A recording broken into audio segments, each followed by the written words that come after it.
Assalamualaikum warahmatullahi wabarakatuh. We are Apriliyani, Eviellia Febriani. We are from 9A. We will tell you a story.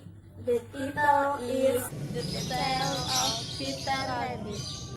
Once upon a time, there were 4 little rabbits, and their names were Flopsy, Mopsy, Cottontail, and Peter. They lived with her mother in a sandbag underneath the root of a very big fir tree. "No, my dress! You why go into the fish or down the line? But don't go into Mr. McGregor's garden. Your father had an akinine tree. See, he was put in a pea by Mr. McGregor. Now run along and don't get into mischief. I'm going out." Then old Mrs. Rabbit took a basket and her umbrella and went through the wood to the baker. She bought a loaf of brown bread and 5 currant buns. Flopsy, Mopsy, and Cottontail were good little bunnies, went down the lane to gather blackberries. But Peter was very naughty, ran strategically away to Mr. McGregor's garden and squeezed under the gate. Feed he ate some lettuce and some French beans, and then he ate some radish. And then, feeling rather sick, he went to look for some parcel. At round the end of a cucumber frame, one rock he met by Miss Gregor. Mr. McGregor was on his hind and canoes painting out young calves. But he jumped and ran after Peter, waving a rag and calling out, "Stop thief!" Peter was more dreadful frightened. He raced all over the garden, from he had forget the way back to the gate. He lost one of his shoes among the cabbage, and the other shoe amongst the potatoes. After losing them, he ran on 4 legs and went faster, so that I think he might have got away altogether, if he had not unfortunately run into a gooseberry net and got caught by the large buttons on his jacket. It was a blue jacket with brass buttons, quite new. Peter gave himself up for lost and shed big tears. But his sobs were overheard by some friendly sparrows, who flew to him in great excitement and implored him to exert himself.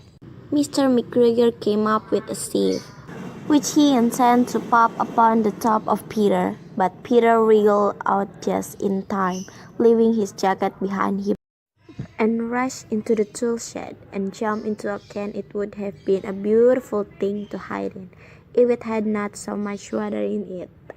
Mr. McGregor was quite sure that Peter was somewhere in the tool shed, perhaps hidden underneath a flower pot. He began to turn them over carefully, looking under each. Presently, Peter sneezed. "Kerchoo!" Mr. McGregor was after him in no time, and tried to put his foot upon Peter, who jumped out of a window, upsetting 3 plants. The window was too small for Mr. McGregor, and he was tired of running after Peter. He went back to his work. Peter sat down to rest. He was out of breath and trembling with fright, and he had not the least idea which way to go. Also, he was very damp with sitting in that can. After a time, he began to wonder about going lippity, not very fast, and looking all around. He found a door in the wall, but it was locked, and there was no room for a fat little rabbit to squeeze underneath. An old mouse was running in and out over the stone doorstep, carrying peas and beans to her family in the wood. Peter asked her the way to the gate, but she had such a large pea in her mouth that she could not answer. She only shook her head at him. Peter began to cry. Then he tried to find his way straight across the garden, but he became more and more puzzled. Presently, he came to a pond where Mr. McGregor filled his water cans. A white cat was staring at some goldfish. She sat very still, but now and then the tip of her tail twitched as if it were alive. Peter thought it best to go away without speaking to her. He had heard about cats from his cousin, little Benjamin Bunny. He went back toward the tool shed, but suddenly, quite close to him, he heard the noise of who? Scratch! Scratch! Scratch! Screech! Peter scattered underneath the bushes. But presently, as nothing happened, he came out and climbed upon a wheelbarrow and peeped over. The first thing he saw was Mr. McGregor hoeing onions. His back was turned towards Peter, and beyond him was the gate. Peter got down very quickly off the wheelbarrows and started running as fast as he could go, along a straight walk behind some black currant bushes. Mr. McGregor caught sight of him at the corner, but Peter did not care. He slipped underneath the gate and was safe at last in the wood outside the garden. Mr. McGregor hung up the little jacket and the shoe for a scarecrow to frighten the blackbirds. Peter never stopped running or looked behind him till he got home to the big fir tree.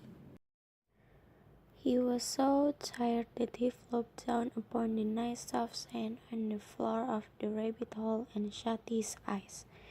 His mother was busy cooking. She wondered what he had done, what his cloth it was, the second little jacket and pair of shoes that Peter has lost in the fortnight. I'm sorry to say that Peter was not very well during the evening. His mother put him to bed and made some chamomile tea, and she gave a dose of it to Peter, 1 tablespoonful to be taken at the bedtime. But Flopsy, Mopsy, and Cottontail had bread and milk and blackberries for supper. The end.